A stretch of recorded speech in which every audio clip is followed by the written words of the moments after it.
Look, I've been a fan of the Triple H era since 2022, and I think as a booker, it's much, much better to have him around than Vince McMahon. Vince McMahon, in the last, decade or so of him running the company, just a lot of trolley finishes, a lot of like last minute changes.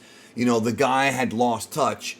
And the Triple H era has been mostly great. There have been some things that I think needed work or things that I thought were a mess. Originally, my least favorite thing Triple H booked was when Theory cashed in the Money in the Bank on the U.S. title. I thought that actually hurt Theory and it hurt the Money in the Bank because why would you cash in on the U.S. title if you can get like a world title shot? And I understand that because I already know someone's going to say, well, he tried and he kept getting screwed over. Yeah, but you have the briefcase for a year. You have a full year with it, and instead he wastes it on a secondary title. It doesn't make sense to me. I hated it.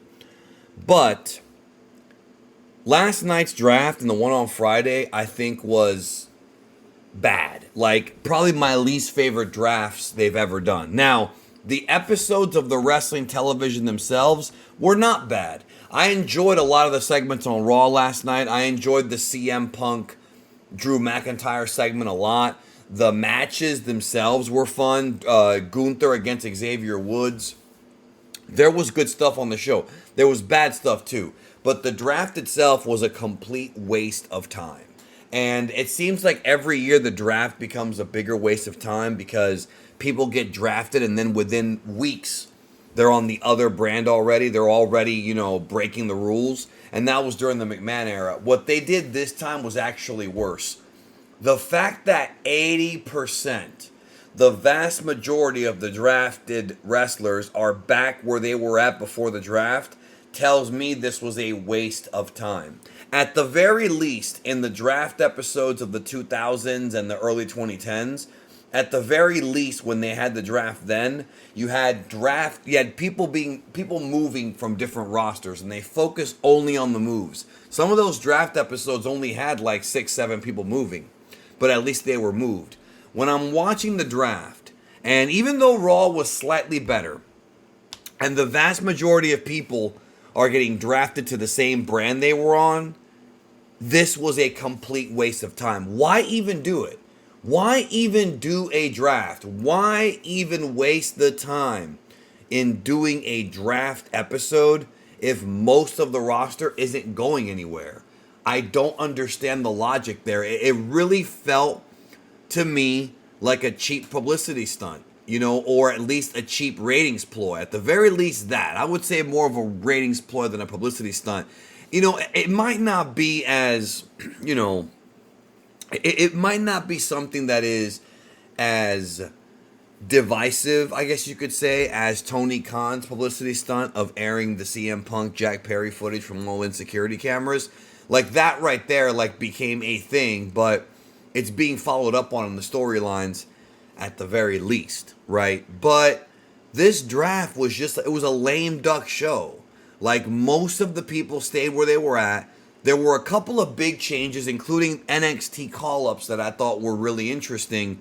Like, for example, Ilja Dragunov is now on Raw, and there were some surprising call-ups. Braun Breaker, which they did this whole storyline about how Braun Breaker was being negotiated to go to SmackDown. Now he's all of a sudden on Raw. So what's the point? Just a lot of really weird moves. And it felt like here, in my opinion, it felt like Triple H either lost control of what he wanted to do, or they didn't even think about what they were going to do. They didn't even think about how they were going to pull this off. So it's almost like they came up with all these draft moves last minute. Like it really felt rushed. It felt like it was poorly planned out. And that's the way it came off. I mean, it almost feels like, and I could be wrong about this, that he knew the draft was coming, and it's almost like instead of just saying, okay, let's not do a draft this year, right? I feel like maybe part of him didn't even want to do it. Maybe somebody in the company convinced him, well, it usually does well in the ratings, or at least it used to. So maybe he just said, all right, let's just do it. But to me, if you're going to do a draft, if you are a booker and you're going to do a draft episode, I feel like there are more creative ways of doing it. There are, and that's something that Triple H, it wasn't good, man. And I'm not gonna sit here and make videos about AEW's bad booking and not point out WWE when they suck. And this is an example right here. I feel like it would have been better, in my opinion, if they had done what they used to do back in the day, which is back when they would have Raw, SmackDown, and sometimes even the ECW brand, they would have matches on the draft episode with guys from different brands, and whoever won the matches, like if somebody from Raw beat a guy from SmackDown, Raw got a draft pick. And that, I think, was the best way to do it because it made every match mean something. It made every match, important. And then once in a while, we had the situation where a guy would win a draft match for his brand, and then the very next, like later on the same night, he would be drafted over to the brand that he just beat in the ring. And I will say that the era of like the geeks wearing t-shirts where these guys would come out with a Raw or a SmackDown shirt, I'm glad that's over. But my God, like outside of the NXT call-ups, I felt like the majority of this draft was a complete waste of time. It was kind of cool seeing the Dudley Boys and Teddy Long, and there were some cool appearances, but man, it was a waste of time. It really felt like a waste of time, and I've got to call it. And this pay-per-view coming up on Saturday, Backlash France, I'm going to watch it. I'm still going to watch the show. It's another one of those pay-per-views that has like 5 matches on it. They could probably add another one, make it, actually I think it's, 5 matches. They probably will add one more to make it 6 matches, which, I think when you have a pay-per-view that has less matches, you're giving the show more time to breathe, but also in some cases, you're leaving a lot of guys off the pay-per-views. And to me, I think the show itself feels maybe less bang for your buck when you've only got 5 matches.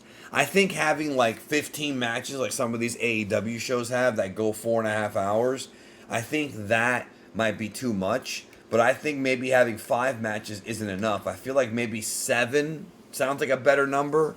6 or 7, maybe 8 if necessary. But it's only 5 matches. So, and some of them I can't even picture going long. So it's a bit of a cold pay-per-view. I do feel like I want WWE to keep giving us the roller coaster ride they were giving us on the way to WrestleMania. But right now, it's starting to kind of, lean in a negative direction, and I do hope it improves. Like what I said about AEW, man. When AEW started to have its problems, I was hoping they would turn the ship around because we need AEW to do well. I want all wrestling to do well. I want people to have options. I want the talent to have options and to have different places to work and get paid. And at least there's that. But I got to call it like I see it, man. The draft episodes were a waste of time. I say if you're going to do this again, just don't do the draft. Just don't do it. Just don't even do it. Keep everybody where they're at.